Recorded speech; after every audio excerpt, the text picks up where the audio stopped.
ஒரு அம்மா, அவங்களுக்கு 35 வயசு இருக்கும். குடும்பத்தில் எந்த கஷ்டமும் இல்லை. இருந்தாலும் காரணம் இல்லாமல் பிள்ளைங்க பேரில் கோவப்படுறது, எரிஞ்சு விடுறது அவங்க வழக்கம். பிள்ளைங்க அழும். உடனே அவங்க மனசும் சங்கடப்படும். இன்னொரு அம்மா, நல்ல வேலையில் இருக்கிறவங்க, வாரத்துக்கு ஒரு தடவையாவது தலைவலி வந்துடும். இவங்களுக்கெல்லாம் உடம்புல எந்த கோளாறும் இல்லை, மனசு மட்டும் சரியாக இருக்காது. தூக்க மாத்திரை கையில் வச்சுருப்பாங்க. 30-35 வயசுடைய பெண்களுக்கு சர்வசாதாரணமாக காணப்படுகிற மனக்கோளாறு இது. இதுக்கு பேர் மனவாட்டம், டிப்ரெஷன், மனமடிவு அப்படின்னு சொல்லலாம். இந்த நோய்க்கு அறிகுறி என்ன தெரியுமா? மனசில் வருத்தமான உணர்வு இருக்கும். அடிக்கடி அழலாம் போல தோணும். முன்னால எல்லாம் எந்தெந்த செயலில் ஆர்வம் இருந்ததோ அதெல்லாம் குறைஞ்சிரும், அல்லது சுத்தமாகவே ஆர்வம் இல்லாமல் போயிடும். சில பெண்கள் இளம் வயசில் பக்கத்தில் இருக்கிறவங்க கிட்ட கலகலப்பாக பேசுவாங்க, வீட்டை அலங்கரிக்கிறதுல ஆர்வம் இருக்கும். இப்போ அதுலையெல்லாம் ஆர்வம் இல்லாமல் போயிடும். எந்த வேலை செஞ்சாலும் சீக்கிரம் களைப்பு அடைஞ்சுடுறது மாதிரி ஆகிடும். நமக்கு யாருமே உதவியாக இல்லை, நம்ம எல்லாரும் கை விட்டுட்டாங்க போல இருக்குதே அப்படிங்கிற உணர்வுலாம் உண்டாகும். தன்னைத்தானே குறை சொல்லிக்குவாங்க. நாம் தப்பு பண்ணிவிட்டோம் போல இருக்குதே அப்படின்னு தோணும். குற்றம் பண்ணிட்டதா நினச்சி கஷ்டப்படுவாங்க. பசி இருக்காது, தூக்கத்தில் தொந்தரவு இருக்கும். அடிக்கடி செத்து போடலாங்கிற உணர்வு வரும். தற்கொலை பண்ணிக்கலாங்கிற எண்ணம் உண்டாகும். சில பேர் தற்கொலை முயற்சியில் கூட ஈடுபடுவாங்க. சில பேருக்கு பலவிதமான உடல் வலிகள் இருக்கும், பலவீனம் இருக்கும், சீக்கிரமாக களைப்படைஞ்சு போடுவாங்க. இதெல்லாம் மனவாட்ட நோய்க்கான தன்மைகள். இந்த மனவாட்டம், அதாவது டிப்ரெஷனை 2 வகையாக பிரிக்கலாமா. ஒன்று தானாக உண்டாக்கிக்கிறது, இன்னொன்று எதிர் விளைவை உண்டு பண்ணுகிற அல்லது நரம்பு சம்பந்தப்பட்ட டிப்ரெஷன். தானாக உண்டாக்கிக்கிற மனவாட்ட நோய் இருக்கு பாருங்க, அதுக்கு ஏதாவது சூழ்நிலை காரணமாக இருக்கலாம், அல்லது இல்லாமலும் போகலாம். மூளையில் டொப்பாமைன் அல்லது செரட்டோனின் இதோட அளவு குறையும் பொழுது இந்த டிப்ரெஷன் உண்டாகுது. இதுக்கு ஓரளவு பிறவி காரணங்கள் கூட இருக்கலாம். குடும்பத்தில் வேற சிலருக்கும் வரலாம். பாதிக்கப்பட்ட பெண்ணை பார்க்கறதுக்கு பலவீனமாக தெரியும், கடுமையான குற்ற உணர்வு இருக்கும், தனியாக இருக்கிறதுக்கு ஆசைப்படுவாங்க, நடு ராத்திரியில் எழுந்திரிச்சு உட்காந்து கஷ்டப்பட்டுக்கிட்டு இருப்பாங்க, கொடூரமான முறையில் தற்கொலை பண்ணிக்க முயற்சி பண்ணுவாங்க, தீ வச்சுக்கிறது, அமிலத்தை குடிக்கிறது, தூக்கில் தூங்குறது. இப்படி தானாக வரவழைச்சிக்கிற மனவாட்ட நோய் மறையக்கூடிய நோய். ஒரு தடவை வந்தால் 3லேருந்து 6 மாதம் வரைக்கும் நீடிக்கும். இடைப்பட்ட காலங்களில் நோயாளி இயல்பாக இருப்பார். எதிர் விளைவை உண்டு பண்ணுகிற அல்லது நரம்பு சம்பந்தப்பட்ட மனவாட்ட நோய் எப்படின்னா, கணவன் மனைவி, மாமியார் மருமகள், இப்படிப்பட்ட உறவு முறை பிரச்சனைகள், தோல்விகள், எரிச்சல்கள், ஆபீஸ் பிரச்சனை, இப்படிப்பட்ட சூழ்நிலையால் உண்டாகிறது. எல்லாத்துக்கும் மருந்து இருக்குது, மார்க்கம் இருக்குது, கவலைப்பட வேண்டியதில்லை, தைரியமாக இருக்கணும். உளவியல் மருத்துவம் இதுக்கு ரொம்ப உபயோகமாக இருக்கும். சில பெண்களை பாருங்கள், அவங்க எதுக்கும் அலட்டிக்கிறது இல்லை. ஒரு அம்மா அப்படி தான் தன்னுடைய கணவனை அழைச்சிக்கிட்டு ஒரு மனநோய் மருத்துவர்கிட்ட வந்தாங்க. டாக்டர், எங்கள் வீட்டுக்காரர் திடீர்னு ஒரு மாதிரி ஆயிட்டார், வித்தியாசமாக நடந்துகிறார். எப்படின்னா, இவர் தன்னையே ஒரு ஒட்டடை பூச்சியாக நினச்சிக்கிட்டு இருக்கிறார். அப்படி நினச்சிக்கிட்டு தன்னுடைய தலையாலேயே வீட்டில் உள்ள ஒட்டடையெல்லாம் தொடச்சிக்கிட்டு இருக்கிறார் அப்படின்னாங்க. எவ்வளவு நாளாக அப்படி இருக்குதுன்னு கேட்டார் டாக்டர். 1 வாரமாக அப்படி இருக்குது அப்படின்னாங்க அந்த அம்மா. அப்படின்னா முன்னாடியே ஏன் அழைச்சிட்டு வரல அப்படின்னு கேட்டார் டாக்டர். வீடு பூரா சுத்தமாகட்டுமேனு பார்த்துக்கிட்டு இருந்தேன் டாக்டர் அப்படின்னாங்களாம் அந்த அம்மா. ஒருத்தர் ஓடி வந்தார், இன்னொருத்தரை பார்த்து, சார் உங்கள் சைக்கிளை ஒரு நாள் இரவல் கொடுங்களேன், பக்கத்து ஊருக்கு போயிட்டு வர வேண்டியிருக்கு அப்படின்னார். இவர் சைக்கிளை கொடுத்து பத்திரமா கொண்டுட்டு போங்கன்னார். சார் இதை பத்திரமா கொண்டு போகிறேன், கவலையே வேணாம், ஏன்னா இது உங்களோட சைக்கிள் அப்படின்னு நான் நினைக்கல, என்னோட சைக்கிளாக நினைக்கிறேன் அப்படின்னார். அதுக்கப்புறம் தான் இவருக்கு உண்மையாகவே பயம் வந்துட்டுது. ஏன்னா அவர் சொன்னது மாதிரி அதை தன்னோட சைக்கிளாகவே நினச்சி தள்ளிட்டு போட்டா என்ன பண்ணுறது? எது எதை நம்முடையதா நினைக்கணுங்கிறதுக்கு ஒரு வரையறை இருக்குது. சில பேர் ஆஃபீஸையே வீடாக நினச்சி விடுறது உண்டு. அப்படிப்பட்டவங்க கூட வீட்டை ஆஃபீஸாக நினைக்கிறது இல்லை. ஏன்னா வீட்டில் இவர் ஆஃபீஸராக நடந்துக்க முடியறதில்லை. இதெல்லாம் ஒரு பக்கம் இருக்கட்டும், இப்போ விஷயத்துக்கு வருவோம். பொறியியல் மேதை டாக்டர் விஸ்வேஸ்வரய்யா இருந்தார் இல்லையா, பாரத ரத்னா விருதெல்லாம் கொடுத்தாங்களே.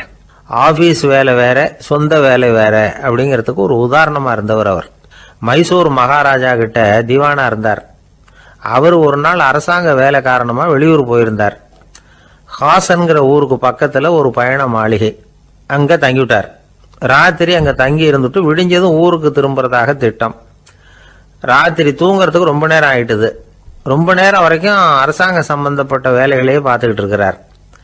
அரசாங்க ஃபைல்கள் நிறைய இருந்தது. அதையெல்லாம் ஒவ்வொன்றா எடுத்தார், படித்து பார்த்தார், பரிசீலனை பண்ணார். அதில் எழுத வேண்டியதை எழுதினார், கையெழுத்து போட்டார். ஒரு வழியாக அந்த வேலையெல்லாம் முடிஞ்சுது. அதுக்கப்புறம் என்ன பண்ணார்னா, தன்னுடைய சூட்கேஸை திறந்தார். அதிலிருந்து 2 மெழுகுவத்தியை எடுத்து கொளுத்தி வச்சார். அந்த பயண மாளிகையில் அது வரைக்கும் எரிஞ்சுக்கிட்டு இருந்த மின்சார விளக்குகளை அணைச்சுட்டார். அதுக்கு பிறகு அந்த மெழுகுவத்தி வெளிச்சத்தில் சில புத்தகங்களை தொடர்ந்து படிக்க ஆரம்பிச்சிட்டார். அந்த பயண மாளிகையில் பணியாளராக இருந்தவர் இதை பார்த்துட்டு ஓடி வந்தார். மறுபடியும் மின் விளக்கு போடுறதுக்காக போனார். விஸ்வேஸ்வரையா அதை பார்த்துட்டு போட வேணாம்ட்டாராம். இதுவரைக்கும் நான் அரசாங்க அலுவல்களை கவனிச்சுக்கிட்டு இருந்தேன், அதனால மின் விளக்குகள் அப்போ எரிஞ்சதில் தப்பு இல்லை. இப்போ நான் புத்தகம் படிச்சுக்கிட்டு இருக்கேன், இது என்னுடைய சொந்த வேலை. இங்கே இருக்கிற மின் விளக்கு அதுக்காக ஏன் எரியணும் அப்படின்னு கேட்டாராம். இப்போ இருக்கிற சில அரசு பணியாளர்கள்கிட்ட இந்த சம்பவத்தை பேச்சோட பேச்சா சொல்லி பார்த்தேன். அவங்களால இதை ஜீரணிக்கவே முடியல. நேர்மை தேவைதான் சார், அதுக்காக அவ்வளவு தூரத்துக்கு அது தேவையா அப்படிங்கிறாங்க. விஸ்வேஸ்வரையா அப்படி பண்ணினது தான் ஒரு நேர்மையாளர் அப்படின்னு இந்த உலகத்துக்கு நிரூபிக்கணுங்கிறதுக்காக இல்லை. தான் அப்படி நடந்து காட்டினா தன்னை சுற்றி இருக்கிறவங்களும் அதை கேள்விப்படுறவங்களும் முடிஞ்ச அளவுக்கு பொது வாழ்க்கையில் அரசு பணியில் நேர்மையை கடைபிடிக்க முயற்சி பண்ணலாமே அப்படிங்கிறதுக்காகத்தான். இப்போவும் சில பேர் இருக்கிறாங்க, இவங்க ஆஃபீஸ் வேற வீடு வேறன்னு நினைக்கிறது இல்லை, அவ்வளோ உரிமை. ஒருத்தர் அப்படிதான், அவருக்கு அவசரமாக 5000 ரூபா தேவைப்பட்டது. ஆஃபீஸு பணத்தை எடுத்துக்கிட்டார். அந்த நேரம் பார்த்து ஆடிட் வந்துட்டுது, ஆப்பிட்டுக்கிட்டார். விசாரணை நடக்குது. அவர் சொல்றார், சார் நான் நேரம் காலம் பார்க்காம ஆஃபீஸில் வேலை செய்வேன், ஏன்னா அதை என்னோட ஆஃபீஸாக நினைக்கிறேன். அவசரத்துக்கு அந்த பணத்தை எடுத்தேன், மறுபடியும் வச்சுடலாம்னு தான் இருந்தேன், அதுக்குள்ளே இப்படி ஆயிட்டுது. நீங்கள் என்ன நினைச்சாலும் சரி, நான் ஆஃபீஸ் வேற வீடு வேற அப்படின்னு நினைக்கிறது இல்லை, அது என்னோட சுபாவம் அப்படின்னார். விசாரணை பண்ணவர் தீர்ப்பு வழங்கினார். உங்கள் சுபாவத்துக்கு மதிப்பு கொடுத்து நானும் தீர்ப்பு வழங்குறேன். நீங்கள் கொஞ்ச நாள் ஜெயிலில் இருந்துட்டு வாங்க, அது உங்களுக்கு கஷ்டமாக இருக்காதுன்னு நினைக்கிறேன். ஏன்னா அங்கே போனாலும் நீங்கள் உங்கள் சுபாவப்படி வீடு வேற ஜெயில் வேறன்னு நினைக்க மாட்டீங்க அப்படின்னாராம். ஒரு காடு, அங்கே புத்தர் அவர் பாட்டுக்கு நடந்து போய்கிட்டே இருக்கிறார். அவருக்கு பின்னாடி ஒரு குரங்கு, அதுவும் தொடர்ந்து வந்துக்கிட்டே இருக்குது. புத்தர் திரும்பி பார்த்தார். குரங்கு அப்படியே குதித்து உயர எழும்பி ஒரு கிளையில் போய் உக்காந்துது. ஏன் இப்படி பண்ணுறேன்னு கேட்டார் புத்தர். என்னை சாதாரணமாக நினைக்க வேணாம், நான் மகாமந்தி, என்னால் எல்லாம் முடியும், முடியாதுங்கிற வார்த்தையே என்னுடைய அகராதியில் கிடையாது, என்ன வேணும்னாலும் செய்வேன் அப்படின்னுது. அப்படின்னா ஒரு பந்தயம் வச்சுக்கலாமான்னார் இவர். ஓ வச்சுக்கலாமேன்னுது. வேற ஒன்றும் இல்லை, இப்போ நீ மேலே எழும்பி அந்த கிளையில் உட்காந்தது மாதிரி அங்கேருந்து தாவி என் உள்ளங்கையில் உட்காரணும், அவ்வளவுதான் அப்படின்னார். அப்படி உட்காந்துட்டா என்ன பரிசு அப்படின்னு கேட்டது அது. சொர்க்கத்தில் இருக்கிற மாமன்னன் மரகத சக்கரவர்த்தியை என்னோட இருக்கும்படியாக கூப்பிட்டுக்கிறேன். அந்த சமயத்தில் அவருடைய அரியணை அங்கே காலியாயிடும், நீ அதில் போய் உட்காந்துக்கலாம். பந்தயத்தில் தோத்துட்டா ஒரு கல்ப காலம் இந்த பூமியில் வாழ வேண்டியிருக்கும், அதுக்கு பிறகு தான் என்கிட்ட வர முடியும், என்ன சொல்கிற அப்படின்னார். குரங்குக்கு தாவறது ஒரு பெரிய காரியமா? இது எனக்கு ரொம்ப சாதாரண விஷயம், என்ன இப்போவே தாவட்டுமா அப்படின்னுது. சரின்னு சொல்லி உள்ளங்கையை நீட்டினார். அவருடைய கை தாமரை இலை அளவுக்கு அப்படியே விரிஞ்சுது. குரங்கு சௌரியமாக உட்கார்றதுக்காக. குரங்கு தாவறதுக்கு தயாராச்சு. அதுக்கு முன்னாடி ஒரு சின்ன யோசனை அதுக்கு. இந்த கிளையிலேருந்து அந்த கைக்கு தாவறது எனக்கு ரொம்ப அற்பமான ஒரு வேலை, இது ரொம்ப சாதாரணம், என்னுடைய கௌரவத்துக்கு இது சரியாக இருக்காது. அதனால் நான் என்ன பண்ண போகிறேன்னா, இங்கேருந்து கிளையிலேருந்து அப்படியே உயர எழும்ப போகிறேன். எழும்பி மேல் உலகம் போய் அங்கே ஒரு சுற்றிவிட்டு அதுக்கப்புறம் அங்கேருந்து நேராக இந்த கையில் உட்கார போகிறேன் அப்படின்னு நினச்சது. என்ன யோசிக்கிற அப்படின்னார் புத்தர். ஒன்றும் இல்லை, இந்த பாயிரம் பார் அப்படின்னு சொல்லி தாவி உயர போயிட்டுது. கொஞ்ச நேரத்தில் வான உலகத்துக்கே போய் சேர்ந்துட்டுது. அங்கே போய் பார்த்தா அங்கே ஒரு 5 பளிங்கு தூண்கள் இளம் சிவப்பு நிறத்தில் நின்றுக்கிட்டு இருக்குது. குரங்கு நினச்சிக்கிட்டது, புத்தர்கிட்ட போய் இந்த பளிங்கு தூண்களை பார்த்தோம்னு சொன்னால் அப்படியே திகைச்சு போயிடுவார், இந்த தூணில் ஏதாவது அடையாளம் செஞ்சுட்டு போகணும் அப்படின்னு அந்த இடத்துல மிதந்துக்கிட்டே நினச்சிது. உடனே ஒரு தூணில் எழுதிச்சு. என்ன எழுதிச்சுன்னா, ஒரு மகா ஞானி இங்கே வந்துட்டு போகிறார் அப்படின்னு எழுதிச்சு. எழுதிவிட்டு அப்படியே கீழே தாவி வந்து புத்தரோட உள்ளங்கையில் உட்காந்துது. எப்படி பார்த்தீங்களா என்னுடைய வேலை? வான உலகத்துக்கே போய் அங்கே இருக்கிற 5 பளிங்கு தூண்களை பார்த்துட்டு அதில் நான் வந்த விவரத்தை எழுதி வச்சுட்டு அதுக்கப்புறம் இங்கே வந்திருக்கிறேன் அப்படின்னுது ரொம்ப பெருமையாக. அப்படியா அப்படின்னார் புத்தர். ஆமாம், சந்தேகமாக இருந்தால் வாங்க, அழைச்சிட்டு போய் காட்டுறேன் அப்படின்னுது அந்த குரங்கு. அதுக்கு தேவையில்லை, அப்படியே கொஞ்சம் கீழே குனிஞ்சு பார் தெரியும் அப்படின்னார் புத்தர். அங்கே பார்த்தா புத்தரோட உள்ளங்கை தெரிஞ்சுது. நல்லா உத்து பார்த்துது. அவரோட ஒரு விரலில் அது எழுதிய வாசகம் தெரிஞ்சுது. குரங்கு யோசனை பண்ணிச்சு, அப்படின்னா வானத்தில் நான் பார்த்தது புத்தரோட விரல்களா அப்படின்னு யோசிச்சுது. இதை புரிஞ்சுக்கிட்ட உடனே அந்த குரங்கோட கர்வம் அழிஞ்சு போச்சான். நம்ம மனசு தான் இந்த குரங்கு. மனம்ங்கிறதும் ஆணவம்ங்கிறதும் ஒரு நாணயத்தின் 2 பக்கங்கள். மனம் உள்ளவரை ஆணவமும் இருக்கும். மனம் அழிஞ்சாதான் ஆணவம் அழியும். மனம் அழிய வேண்டும் அப்படின்னு பெரியவங்க சொல்கிறது இந்த அர்த்தத்தில் தான். நம்ம ஆளுங்க சவால் விடுறதெல்லாம் வேறு மாதிரி. ஒருத்தன் ஒரு வாய்க்காலை தாண்டுறேன்னு பந்தயம் கட்டி தாண்ட முடியாமல் வாய்க்காலில் விழுந்து காலை உடச்சிக்கிட்டு கட்டு போட்டுக்கிட்டு வந்தான். ஏன்டா அப்படின்னு கேட்டாங்க. நான் பந்தயம் கட்டின நேரம் சரியில்லை அப்படின்னா. எப்படிறான்னு கேட்டிருக்காங்க. வாய்க்காலில் தண்ணி இருக்கிற நேரமாக பார்த்து பந்தயம் கட்டியிருக்கணும் அப்படின்னா. திபேத் நாட்டில் புத்த மடாலயங்கள் நிறைய உண்டு. அதுக்கு ஒரு தலைமையகமும் உண்டு. அது இந்த திபேத் தலைநகரம் லாசாவில் இருக்குது. ரொம்ப காலத்துக்கு அப்பால் அதை பற்றிலாம் நிறைய விவரங்கள் எழுதி வச்சிருக்கிறாங்க. அது இப்போவும் நமக்கு கிடைக்குது. அதாவது ரொம்ப தூரத்துக்கு அந்தாண்ட மலைகளுக்கு நடுவில் ஒரு கிளை மடாலயம். அந்த மடத்தின் தலைவருக்கு வயசாயிட்டு தான். அதனால் தலைமை பொறுப்பை வேற ஒருத்தர்கிட்ட ஒப்படைக்கலாம் அப்படின்னு முடிவு பண்ணாராம். உடனே ஒரு லாமாவை கூப்பிட்டார். அவர் மூலமாக தலைமை மடாலயத்துக்கு செய்தி அனுப்புனார், பொருத்தமான வாரிசு ஒருத்தரை அனுப்பி வைக்கும்படியாக. அந்த வாலிப லாமா புறப்பட்டார். காடு மேடெல்லாம் நடந்து போறார். ரொம்ப நாள் கழிச்சு தலைமை பீடத்தை அடைஞ்சார். தலைமை குரு கிட்ட விவரத்தை சொன்னார். தகுதியான ஒருத்தரை அனுப்பி வச்சா அழைச்சிட்டு போறேன் அப்படின்னார். சரி, நாளைக்கு காலையில் நீங்கள் அவங்க எல்லாரையும் அழைச்சிட்டு போகலாம்னார் அவர். அவங்க எல்லாரையுமா? அங்கே தேவைப்படுறது ஒருத்தர் தானே அப்படின்னார் இவர். ஆமான்னார். அப்புறம் ஏன் எல்லாரையும் அழைச்சிட்டு போக சொல்கிறீங்கன்னார். அது இப்போ உனக்கு புரியாது. நான் ஒரு 100 பிக்குகளை அனுப்புகிறேன், அதாவது பிட்சுகளை. அவ்வளவு பேரையும் அங்கே வச்சு சமாளிக்க முடியாது அப்படின்னாரு இவர். இருந்தாலும் இப்போ அந்த தலைமை குரு என்ன சொன்னார்னா, அதை பற்றி கவலைப்படாத, நான் 100 பேரை அனுப்புகிறேன். அதில் 99 பேர் வழியிலேயே காணாமல் போடுவாங்க. ஒருத்தன் மட்டும்தான் வருவான். அவனும் அங்கே சேர்ந்துட்டானா நீ ரொம்ப கொடுத்து வச்சவன் அப்படின்னார். இவருக்கு ஒன்றும் புரியல. இருந்தாலும் மறுநாள் அந்த வாலிப லாமா 100 பேரை அழைச்சிக்கிட்டு புறப்பட்டார். போகிற வழியிலேயே பல பேர் அங்கங்கே பிச்சுக்கிட்டு போயிட்டாங்க. அவர் சொன்னது மாதிரியே. வழியில் அவங்க ஊர்கள் இருந்தது தான் காரணம். அப்பா அம்மாவை பார்த்துட்டு வரேன் அப்படின்னு கொஞ்சம் பேர் போனாங்க. சொந்த பந்தத்தை பார்த்துட்டு வரேன் அப்படின்னு கொஞ்சம் பேர்.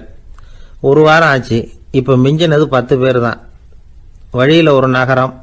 அங்கே சில பிட்சுக்கள் சந்திச்சாங்க. எங்கள் மடத்து தலைவர் இறந்துட்டார், உங்களில் யாராவது ஒருத்தர் எங்களுக்கு தலைவராக முடியுமா அப்படின்னு கேட்டாங்க. 10 பேரும் தயார். அதில் ஒருத்தரை அழைச்சிட்டு அவங்க போயிட்டாங்க. இன்னொரு ஊரில் சில பேர் வந்தாங்க, வழி மறிச்சாங்க. நில்லுங்க, எங்கள் மன்னர் மகளுக்கு திருமணம், அதை நடத்தி வைக்க 3 லாமாக்கள் தேவை அப்படின்னாங்க. இப்படி கொஞ்சம் கொஞ்சமாக எல்லாரும் காலி. கடைசியில் 2 பேரும் மிஞ்சினாங்க. அங்கே ஒரு இளம்பெண் எதிரில் வந்தா. எங்கள் அப்பா வேட்டைக்கு போயிருக்கிறாரு, இன்னும் திரும்பி வரல. வீட்டில் வேற யாரும் இல்லை, தனியாக இருக்க பயமாக இருக்கு, யாராவது ஒருத்தர் எனக்கு துணையாக இருக்கணும் அப்படின்னு கேட்டுக்கிட்டா. எங்கள் 2 பேரில் நீயே ஒருத்தரை தேர்ந்தெடுத்துக்கோ, இல்லைன்னா எங்களுக்குள்ள சண்டை வந்துடும் அப்படின்னாங்க. இப்போ மிஞ்சினவர் ஒருத்தர். அவருக்கும் ஒரு சோதனை வந்தது. ஒரு தர்க்கவாதி எதிரில் வந்தான். உன்னோட வாதம் பண்ணணும்னா. இவனோட வாதம் பண்ணுறேன், அது முடிய ரொம்ப காலம் ஆகலாம். தர்க்கத்தில் நான் ஜெயிச்சா அங்கே வரேன், இல்லைன்னா இவருடைய சீடனை ஆயிடுவேன் அப்படின்னார் அவர். கடைசியாக அழைக்க வந்த வாலிபலாமா மட்டும் வெறும் கையோடு திரும்பி போனார். அங்கே இருந்த வயசான மடாதிபதி கேட்டார், எத்தனை பேர் அங்கேருந்து புறப்பட்டீங்கன்னார். என்னையும் சேர்த்து 101ன்னார் அவர். நல்லது, நீயாவது திரும்பி வந்திய, அதுதான் எனக்கு போதும். ஏன்னா நீ தான் எனக்கு உண்மையான வாரிசு, அந்த 100 பேர்ல யாரும் வரமாட்டாங்க அப்படின்னார் அவர். ஏன்னா அவருக்கு தெரியும் இவர் ஒருத்தர் தான் திரும்பி வருவாருங்கிறது. திபேத்தில் ஒரு பழங்கால பழமொழி உண்டாம், 100 பேர் செல்லலாம், எப்பொழுதாவது ஒருவன் அபூர்வமாக அடைய வேண்டிய இடத்தை அடைவான். இதுதான் அந்த பழமொழி. ஒரு உன்னதமான இலக்கை அடையணும்னா அது அவ்வளவு சுலபமான காரியம் இல்லை. இந்த காலத்து மடாலயம் ஒன்று, அதில் ஒரு தலைவர், அவருக்கு வயசாயிட்டுது, தனக்கு ஒரு வாரிசை நியமிக்கணும் அப்படின்னு ஆசைப்பட்டார். ரொம்ப கஷ்டப்பட்டு ஒருத்தரை பிடிச்சார், தனக்கு வாரிசா நியமிச்சுட்டு அவர் சமாதி ஆயிட்டார். புதுசாக பொறுப்பேற்றுக்கிட்டவர் அப்படியே உட்காந்துருந்தார். அவரை தேடிட்டு பத்திரிகை நிருபர்கள்லாம் வந்தாங்க, கேட்டாங்க. அவர் உங்கள் பொறுப்பில் அவர் பெரியவர் விட்டுட்டு போன இது எவ்வளவு சுமாராக தேரும், எவ்வளவு விட்டுட்டு போனார் அப்படின்னு கேட்டிருக்கிறாங்க. அது என்ன ஒரு 50 லட்சம் இருக்கும் அப்படின்னாராம். அவ்வளவும் பணமா அப்படின்னு கேட்டிருக்காங்க. இல்லைங்க, கடன் அப்படின்னாராம் இவர். ஒருத்தர் ரொம்ப கவலையோடு உட்காந்துருந்தார். எதை பற்றி சார் கவலைப்படுறீங்கன்னு கேட்டோம். எதிர்காலத்தை பற்றி கவலைப்படுறேன்னார். ஏன்னு கேட்டோம். என்ன பண்ணுறதுன்னே தெரியல சார், எதிர்காலம் ஒரே இருட்டாக இருக்குது, பாதையே புரியலன்னார். இன்னைக்கு நம்ம இளைஞர்கள் பல பேருக்கு எதிர்காலம் இருட்டாக தான் தெரியுது. அவங்கெல்லாம் இந்த கதையை கொஞ்சம் கேட்கணும். ஒரு மலை அடிவாரத்தில் ஒரு சின்ன கிராமம். அந்த மலை ரொம்ப உயரமானது, அடர்த்தியாக செடி கொடிகள் மரங்கள் அதில் மண்டி கிடக்குது. பகல் வேளையில் இருட்டாக தான் இருக்கும், அவ்வளோ அடர்த்தி. அந்த மலை உச்சியில் ஒரு கோவில். முத நாள் ராத்திரியே புறப்பட்டாதான் காலையில் அந்த கோயிலுக்கு போய் சேர முடியும். கிராமத்து இளைஞன் ஒருத்தன் அந்த மலை உச்சிக்கு போக வேண்டியிருந்தது. கையில் ஒரு விளக்கை எடுத்துக்கிட்டு முத நாள் ராத்திரியே புறப்பட்டான். புறப்பட்டு போனவன் கிராமத்து எல்லையிலேயே நின்றுட்டான். ஏன் தெரியுமா? அவன் கையில் இருந்த விளக்கோட வெளிச்சம் 10 அடி தூரத்துக்கு தான் தெரியுது. அது வரைக்கும் தான் பாதை தெளிவாக இருக்குது. அதுக்கு அப்பால எல்லாம் ஒரே இருட்டாக இருக்குது, பாதை புரியல. இவன் யோசனை பண்ணி பார்த்தான். மனசுக்குள்ள ஒரு சந்தேகம். 10 அடி தூரம் தானே வெளிச்சம் தெரியுது, அப்படின்னா நாம் 10 அடி தூரம் தானே போக முடியும். அதுக்கு அந்தாண்ட ஒரே இருட்டாக இருக்குதே, அதில் எப்படி நாம் நடந்து போகிறது? நாம் ரொம்ப தூரம் நடந்து போய் ஆகணுமே. அப்படிப்பட்ட நினப்பெல்லாம் அவனுக்கு வந்துட்டுது. இதுதான் அவன் மனசில் ஏற்பட்ட தயக்கம். இப்படி யோசிச்சுக்கிட்டே அந்த இளம் ஆசாமி புறப்பட்ட இடத்துலயே நின்றுக்கிட்டு இருக்கிறான். அந்த சமயத்தில் ஒரு வயசான பெரியவர் அந்த பக்கமாக வந்தார். அவர் கையில் இதை விட சின்னதாக ஒரு விளக்கு வச்சிருந்தார். அது எப்படின்னா அது ஒரு 5 அடி தூரத்துக்கு தான் வெளிச்சம் காட்டுது, அவ்வளவு சின்ன விளக்கு. அவரும் மலை உச்சிக்கு போகிறதுக்காக தான் வந்துகிட்டு இருக்கிறார். அவரை பார்த்து இவன் கேட்டான், என்ன பெரியவரே, இவ்வளவு சின்ன விளக்க வச்சுக்கிட்டு அவ்வளவு தூரத்துக்கு எப்படி மலையேற போறீங்க அப்படின்னு கேட்டான். நீ ஏன் இப்படி தயங்கிட்டே நிற்கிறேன்னு கேட்டார் பெரியவர். என்கிட்ட இருக்கிற விளக்கு 10 அடி தூரத்துக்கு தான் பாதையை காட்டுதுன்னா. இப்போ பெரியவர் சொன்னார், தம்பி, உன் கையில் இருக்கிற விளக்கு கொடுக்குற வெளிச்சத்தை வச்சு நீ முதல்ல 10 அடி தூரம் முன்னாடி போ. 10வது அடியில் போய் நின்றுக்கிட்டு பாரு, மறுபடியும் ஒரு 10 அடி தூரத்துக்கு பாதை தெரியும். இப்படி உன் கையில் இருக்கிற விளக்கு தொடர்ந்து வெளிச்சம் காட்டிக்கிட்டே இருக்கும். நீ முன்னேற முன்னேற அந்த வெளிச்சமும் முன்னேறும். அதனால் எத்தனை கிலோமீட்டர் தூரம் வேணும்னாலும் நீ இந்த 10 அடி தூரம் வெளிச்சத்தை வச்சுக்கிட்டே நீ போயிடலாம், புறப்படு அப்படின்னார். இப்போதான் அந்த பெரியவர் சொன்னது இளைஞனுக்கு பளிச்சுன்னு புரிஞ்சுதான். உடனே உற்சாகமாக புறப்பட்டான், உச்சிக்கு போய் சேர்ந்தான். இந்த கதையிலேருந்து நாம் புரிஞ்சிக்க வேண்டியது என்ன தெரியுமா? நீண்ட கால திட்டம் ஒன்று போடும் பொழுது நமக்கு முன்னாடி இருக்கிறத மறந்துட்டு மனசை போட்டு குழப்பிக்க கூடாது. உங்கள் கையில் என்ன இருக்கோ அதுலேயே உங்கள் எதிர்காலம் மறைஞ்சிருக்குது. கண் முன்னாடி தெரியறத வச்சு ஆரம்பிங்க, போக போக வழி தானா புலப்படும் அப்படிங்கிறார் ஒரு பெரியவர். பெரிய பயணங்களையெல்லாம் இப்படி தான் நடத்த வேண்டியிருக்கும். ஒவ்வொரு அடியாக எடுத்து வச்சா ஓடி போய் சேர்ந்து விடலாம். மலைச்சு போய் நின்றுட்டா நின்றுக்கிட்டே இருக்க வேண்டியது தான். நம்ம ஆள்லாம் ரொம்ப மோசமாக இருக்கிறாங்க. ஒருத்தன் அப்படி தான் நீண்ட தூர பிரயாணம் ஒன்று புறப்பட்டான். ரயில் போய்கிட்டே இருந்தது. கொஞ்சம் தூரம் போச்சு, பாதி வழியில் கையில் வச்சுருந்த டிக்கெட்டை காற்றுல விட்டுட்டான். ஐயோ, என் டிக்கெட்டு போயிட்டுதே அப்படின்னு கத்த ஆரம்பிச்சுட்டான். பக்கத்தில் இருந்த பெரியவர் அவனை பார்த்து பரிதாபப்பட்டு, கவலைப்படாத தம்பி, போனால் போகுது, வேற டிக்கெட் வாங்கிக்கலாம் அப்படின்னு ஆறுதல் சொன்னார். அதுக்கு அவன் சொல்கிறான், சார், நான் அதுக்காக அழலை, அந்த டிக்கெட்டு கிடைச்சா தானே நான் எந்த ஊருக்கு போகணுங்கிறது எனக்கு தெரியும் அப்படிங்கிறான். ஒரு நண்பர் யாருக்கோ ஃபோன் பண்ணிட்டு இருந்தார். அவர் பேசி முடிச்சதும் நான் அவரை பார்த்து, இப்போ ஃபோன் பண்ணீங்களே அந்த ஃபோன் நம்பர் என்ன அப்படின்னு கேட்டேன். அவரு தலையை சொரிஞ்சுக்கிட்டார். ஞாபகம் வரலன்னார். சரி சார், அதை விடுங்க, உங்க மனைவி பேர் என்ன அப்படின்னு கேட்டேன். மாலதின்னார். என்ன சார் இது வேடிக்கை, கொஞ்ச நேரத்துக்கு முன்னாடி பேசின ஃபோன் நம்பர் மறந்து போச்சு, எப்போவோ கல்யாணம் பண்ணிக்கிட்ட மனைவி பேர் மறக்கல, அதை கரெக்டாக சொல்லிவிட்டீங்களே அப்படின்னு கேட்டேன். அவர் என்ன ஒரு மாதிரியா பார்த்தார்.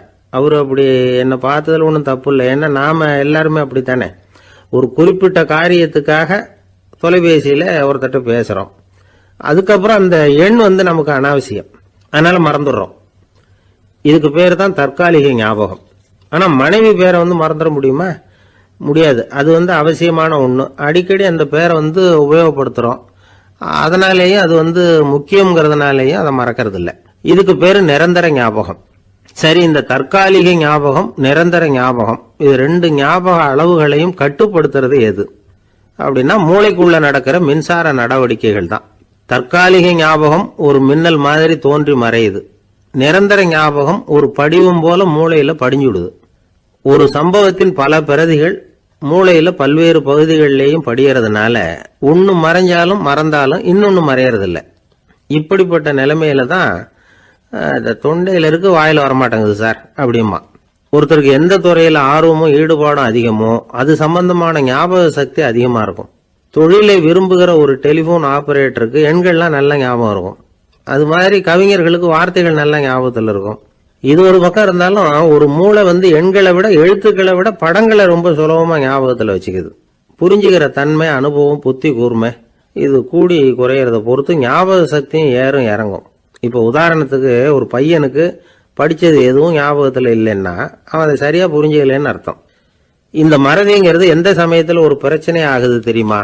உங்களுக்கு வேண்டியப்பட்ட ஒருத்தரை ஞாயிற்றுக்கிழமை சாயந்தரம் சரியா 5 மணிக்கு கடற்கரைக்கு வர சொல்லிவிட்டு அந்த நேரத்தை மறந்துட்டா அது பரவாயில்ல, வர சொன்னதையே மறந்துட்டாதான் நிலைமை மோசம்னு அர்த்தம். இப்படி இருந்தா இது சிகிச்சை எடுத்துக்க வேண்டிய நிலைமைங்கிறத புரிஞ்சுக்கணும். ஆமா, இதுக்கும் மருந்து இருக்கு. ஆனா மூளை குறிப்பிட்ட அளவுக்கு கீழே இயங்குறப்போவோ இன்னொன்னு சொல்லுவாங்க, இந்த நியூரோ டிரான்ஸ்மிட்டர் அப்படின்னு சொல்லுவாங்க.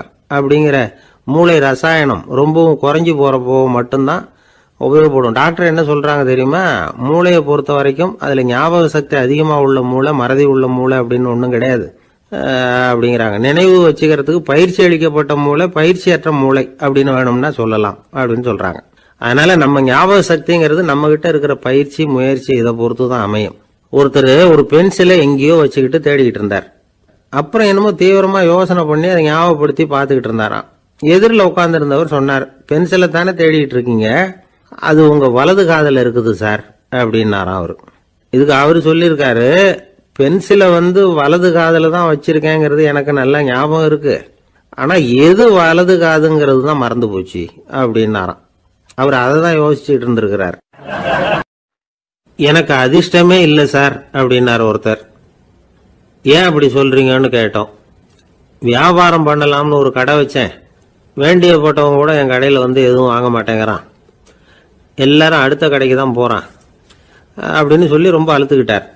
இதுக்கு போய் அதிர்ஷ்டம் இல்லைன்னு சொல்லாதீங்க, வாடிக்கையாளர்களை கவர்றது எப்படிங்கிறது உங்களுக்கு தெரியல, அதுதான் குறை அப்படின்னும். சார், உங்களுக்கு தெரிஞ்ச அந்த ரகசியத்தை எனக்கும் கொஞ்சம் சொல்லி கொடுங்களேன் அப்படின்னார். சரி, உங்க காதை இப்படி கொடுங்க அப்படின்னு சொல்லி அது சம்பந்தமா பெரிய வல்லுநர்கள் சொல்லி இருக்கிற கருத்துக்களை அவர்கிட்ட சொல்ல ஆரம்பிச்சோம். அதாவது இந்த வாடிக்கையாளர்களை கவர்றதுக்கு வல்லுநர்கள் பல ஆலோசனைகளை ஏற்கனவே சொல்லி வச்சிருக்கிறாங்க. அது சம்பந்தமா அனுபவப்பட்டவங்க, அதை தெரிஞ்சு வச்சுக்கணும்.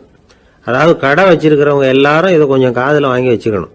எதை இப்ப சொல்ல போறத. எப்பவும் பணத்தை சம்பாதிக்கிறதுலயே குறியா இருக்கக்கூடாதான். அதை விட முக்கியமா நீங்க சம்பாதிக்க வேண்டியது வாடிக்கையாளர்களுடைய மன நிறைவு. வர்றவங்க திருப்தியோட போகணும், அது முக்கியம். அதுல கவனமா இருக்கணும். கடைக்கு வர்ற ஒருத்தர் ஏதாவது ஒரு குறை சொல்றாருன்னு வச்சுங்க, அதை அலட்சியப்படுத்தக்கூடாது. ரொம்ப அக்கறையோட அதை காது கொடுத்து கேட்கணும். அப்படியா சார், அதை நான் அவசியம் கவனிக்கிறேன் அப்படின்னு சொல்லணும். ஒருத்தர் வரார், சார் நேத்திக்கு உங்க கடையில இதை நான் வாங்கிட்டு போனேன், வீட்டில் இது வேணான்னு சொல்லிவிட்டாங்க, அது திருப்பி கொடுக்கறதுக்காக தான் வந்திருக்கிறேன் அப்படின்னு சொல்லி திருப்பி கொடுக்குறார். உடனே நீங்க முகம் சுளிக்க கூடாது, எரிச்சல் படக்கூடாது. வழக்கம் போல நிதானமா முகம் அலர்ச்சியோட அதை திருப்பி வாங்கிக்கணும்.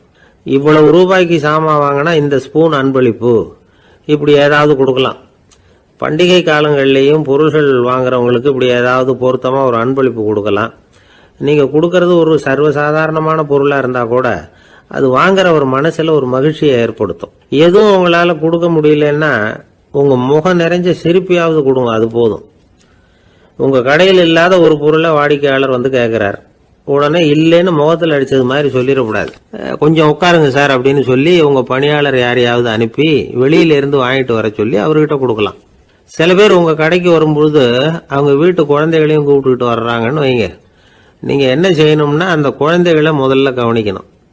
அது கண்ணத்தை கிள்ளணும், அதுகிட்ட விளையாடணும், அதுக்கு ஏதாவது மிட்டாய் பிஸ்கட் எதையாவது கொடுத்து அது கவனத்தை கவரணும். அதுக்கப்புறம் பெரியவங்களை கவனிக்கலாம். உங்கள் கடையில் வேலை செய்கிற பணியாளர்கள் சுத்தமாக இருக்கணும், சிரிச்ச முகம், சுறுசுறுப்பு, இது ரெண்டும் அவங்களுக்கு தேவை. அழுது வடிஞ்சிக்கிட்டு இருக்கக்கூடாது. அப்புறம் இன்னொரு விஷயம், அதிகமாக பொருள் வாங்குற ஒருத்தர்கிட்ட அதிக மரியாதையாகவும் குறைச்சலாக பொருள் வாங்குறவர்கிட்ட வேற விதமாகவும் நடந்துக்கக்கூடாது. எல்லாருக்கிட்டையும் சமமாக நடந்துக்கணும். 5 ரூபாய்க்கு வாங்கினாலும் சரி, 500 ரூபாய்க்கு வாங்கினாலும் சரி, அவங்கக்கிட்ட நீங்கள் காட்டுற மரியாதையில் வித்தியாசம் இருக்கக்கூடாது. எல்லாத்துக்கும் மேலே உங்கள் கடையில் ஒரு பொருள் வாங்கினா அது உண்மையானதாக இருக்கும், தரமுள்ளதாக இருக்கும் அப்படிங்கிற நினைப்பு ஜனங்களுக்கு வரணும். அதனால் தரமான பொருளையே நீங்கள் உங்கள் கடையில் வச்சுருக்கணும். இது வரைக்கும் நான் சொன்னதையெல்லாம் கவனத்தில் வச்சுக்கிட்டு நீங்கள் கடையை ஆரம்பிச்சிங்கன்னா வியாபாரம் பிச்சுக்கிட்டு போகும். அப்படி போகலன்னா அதுக்கப்புறம் கேளுங்க. ஏன்னா இந்த யோசனைகள்லாம் அனுபவப்பட்டவங்க சொல்லியிருக்கிற யோசனைகள். இந்த யோசனைகளில் நீங்கள் எச்சரிக்கையாக இருக்க வேண்டிய ஒரு விஷயம் உண்டு. அது என்னங்கிறதையும் தெரிஞ்சு வச்சுக்கிறது நல்லது. என்னுடைய நண்பர் ஒருத்தர் வந்தார். சார், உங்கள் யோசனையை கேட்டதுனால நான் ஒரு அறை வாங்கினது தான் மிச்சம்னார். என்ன ஆச்சுன்னு கேட்டேன். எங்கள் கடைக்கு ஒரு பெரிய அம்மா குழந்தைய தூக்கிட்டு வந்தாங்க சார். உங்கள் யோசனைப்படி அந்த குழந்தையோட கண்ணத்தை கிள்ளணும்னு முயற்சி பண்ணினேன். திடீர்னு அந்த நேரம் பார்த்து அந்த குழந்தை தலையை குனிஞ்சிக்கிட்டுது. என் கை குழந்தையோட கண்ணத்துக்கு பதிலாக அது தூக்கிட்டு வந்தவங்க கண்ணத்தை கிள்ளிவிட்டுது. அதுதான் அப்படி ஆயிட்டுது அப்படின்னார் கண்ணத்தை தடவிக்கிட்டே. ஒரு ஊரில் ஒரு ஆள் இருந்தான். அவனுக்கு ஒரே ஒரு மகள். அவளை நல்ல இடத்துல கட்டி கொடுக்கணும்னு ஆசைப்பட்டான். அதுக்காக மாப்பிள்ளை தேடிக்கிட்டு இருந்தான். அவன் கொஞ்சம் வசதியான ஆள். அதனால் நிறைய பேர் வந்தாங்க. இருந்தாலும் ஒரு நல்ல குணமுள்ள மாப்பிள்ளையாக இருக்கணும் அவன் எதிர்பார்த்தான். அப்படி இருக்கணும்னு தொடர்ந்து முயற்சி பண்ணான். கடைசியாக ஒரு 3 பேர் கிடைச்சாங்க. அந்த 3 பேரில் யாரை தேர்ந்தெடுக்கிறது, இதுதான் அவனுக்கு வந்த குழப்பம். இந்த நிலைமையில் ஒரு பெரியவரை தேடி போனான். அவர்கிட்ட தன்னுடைய பிரச்சனையை சொன்னான். அவர் கொஞ்சம் யோசனை பண்ணார். அதுக்கப்புறம் 3 பேரையும் கூப்பிட்டார். இதை பாருங்கப்பா, உங்கள் 3 பேருக்கும் 3 மாத கால அவகாசம் தர்றேன். நீங்கள் இப்போ போகலாம். 3 மாதம் கழித்து திரும்பி வரலாம். அப்படி வரும்பொழுது இந்த 3 மாத காலத்தில் நீங்கள் செஞ்ச நல்ல காரியம் ஏதாவது ஒன்று சொல்லணும். அதை வச்சு உங்களில் ஒருத்தரை நாங்கள் தேர்ந்தெடுத்துக்கிறோம் அப்படின்னு சொன்னாராம். 3 பேரும் சரின்னு சொல்லிவிட்டு திரும்பி போயிட்டாங்க. 3 மாதம் ஆச்சு. அதுக்கப்புறம் ஒரு நாள் திரும்பி வந்தாங்க. அவர் அவங்கள கூப்பிட்டு உட்கார வச்சார். அப்புறம் கேட்டார், இப்போ சொல்லுங்கள், இந்த 3 மாத காலத்தில் நீங்கள் செஞ்சுருக்கிற ஏதாவது ஒரு நல்ல காரியத்தை சொல்லுங்க அப்படின்னார். முதல்ல ஒருத்தன் எழுந்திரிச்சு நின்னான். ஐயா, எங்கள் அப்பா இறந்த பிறகு அவரோட கணக்கு வழக்குகளை எடுத்து பார்த்துக்கிட்டு இருந்தேன். அவர் ஒரு வியாபாரிகிட்ட 10,000 ரூபா கடன் வாங்கியிருக்கிறதாக எழுதியிருந்தார். அந்த வியாபாரியும் இப்போ உயிரோடு இல்லை. இருந்தாலும் அந்த வியாபாரியோட மகனை தேடி கண்டுபிடிச்சேன். கணக்கு புத்தகத்தை காட்டினேன். எங்கள் அப்பா உங்கள் அப்பா கிட்ட 10,000 ரூபா கடன் வாங்கியிருக்கிறதாக இதை எழுதியிருக்கிறார். அதனால் அதை திருப்பி கொடுக்கறதுக்காக வந்திருக்கிறேன். இந்தாங்க அந்த பணம் அப்படின்னு சொல்லி கொடுத்துட்டு வந்துட்டேன் அப்படின்னு நானும். இதை பெரியவர் கவனமாக கேட்டுக்கிட்டார். அதுக்கப்புறம் 2வது இளைஞன் எழுந்திரிச்சான். ஐயா, நான் போன மாதம் ஒரு நாள் ராத்திரி வேளையில் ஒரு காட்டுப்பாதை வழியாக எங்கள் ஊருக்கு போய்கிட்டு இருந்தேன். அந்த சமயத்தில் அந்த வழியாக வந்துக்கிட்டு இருந்த ஒரு வழிப்போக்கர்கிட்ட 4-5 திருடர்கள் வம்பு வளர்த்து அவர்கிட்ட இருந்த பொருளை எல்லாம் கொள்ளையடிச்சிக்கிட்டு இருந்தாங்க. நான் உடனே ஒரு குச்சியை எடுத்துகிட்டு ஓடினேன். அந்த திருடர்களை அடித்து விரட்டினேன். பொருளையெல்லாம் மீட்டு அந்த வழிப்போக்கர்கிட்ட ஒப்படைச்சேன். அவரை பத்திரமா அழைச்சிட்டு போய் அவர் வீட்டில் விட்டுட்டு வந்தேன் அப்படின்னு நானும். இதையும் பெரியவர் கவனமாக கேட்டுக்கிட்டார். அடுத்தபடியாக 3வது இளைஞன் எழுந்திரிச்சான். ஐயா, போன மாதம் ஒரு நாள் நான் ஒரு மலைப்பாதை வழியாக போய்கிட்டு இருந்தேன். மலைப்பாதை விளிம்பில் ஒரு மதகு கட்டை, அது மேலே ஒரு ஆள் படுத்து தூங்கிட்டு இருந்தான். அந்த பக்கம் தவறி உருண்டு விழுந்திருந்தான்னா அதில் பாதாளம். அது மலையடி வாரத்தில் போய் தான் விழணும். அவ்வளவு பள்ளம். அது தெரியாமல் அவன் பாட்டுக்கு தூங்கிட்டு இருந்தான். நான் உடனே அவன்கிட்ட ஓடி போய் குனிஞ்சு அவன் முகத்தை பார்த்தேன். அப்போ தான் புரிஞ்சுது, அவன் ஏற்கனவே எனக்கு தெரியும், அவனை எனக்கு நிறைய கெடுதல் பண்ணியிருக்கிறான், இடைஞ்சல் கொடுத்தவன். இருந்தாலும் ஐயோ பாவம்னு நினச்சி அவனை எழுப்பி பாதுகாப்பாக வேற ஒரு இடத்துல படுக்க வச்சுட்டு வந்தேன் அப்படின்னானா. பெரியவர் இதையும் கேட்டுக்கிட்டார். அதுக்கப்புறம் அவங்க 3 பேரையும் பார்த்து, நீங்கள் போகலாம், நாங்கள் யோசித்து முடிவு பண்ணி உங்களுக்கு சொல்லி அனுப்புகிறோம் அப்படின்னாராம். அந்த இளைஞர்கள் புறப்பட்டு போயிட்டாங்க. அதுக்கப்புறம் அந்த பெண்ணோட அப்பாவை பார்த்து சொன்னார், இந்த 3 பேருமே நல்ல பிள்ளைங்க தான், அதில் ஒன்றும் சந்தேகம் இல்லை. இருந்தாலும் இந்த 3 பேர் செஞ்ச செயல்களையும் ஒப்பிட்டு பார்க்க வேண்டியிருக்கு. முதல் இளைஞன் நேர்மைக்கு எடுத்துக்காட்டாக விளங்குறான். இந்த காலத்தில் இது மாதிரி இளைஞர்களை பார்க்கறது ரொம்ப கஷ்டம்தான். இருந்தாலும் அவன் கடமையை தான் செஞ்சான். 2வது இளைஞன் நல்ல வீரன், தைரியசாலி. ஒரு வீரன் எதை செய்யணுமோ அதைத்தான் இவன் செஞ்சான். இவன் ஒரு லட்சிய மனிதன். 3வது இளைஞன் தன்னுடைய பகைவனுக்கே உதவி செஞ்சிருக்கான். அவன் உயிரை காப்பாற்றி இருக்கிறான். பகைவனுக்கு அருள்வதுங்கிறது ஒரு சாதாரண மனுஷனால் செய்யக்கூடிய காரியம் இல்லை. பகையை மறக்கிறதும் பகைவனுக்கு அருள்வதும் தெய்வீக பண்புகள். அதனால் இவனையே உன்னுடைய மகளுக்கு ஏற்ற மாப்பிள்ளையா தேர்ந்தெடுக்கலாம் அப்படின்னு சொன்னாங்களாம்.